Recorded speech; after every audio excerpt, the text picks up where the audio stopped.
भोजपुरी के power star को आमंत्रित करता हूं। बिल्कुल आगे कॉपी रिकॉर्ड से सदर भाई हमारे बीच संभाले हैं।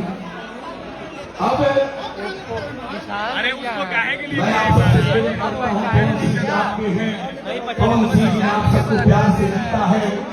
एक दिन में कोई सुपरस्टार नहीं होता भाई। अब मैं माइक देता हूं दुनिया के बड़े टेक्सटाइल को। अभी रुक जाइए, मैं दुनिया के सबसे बड़े टेक्सटाइल को माइक देता हूं। सलमान खान जिनके साथ खड़े होते हैं कपिल शर्मा शो में, जिस व्यक्ति की धड़कनें धड़कती है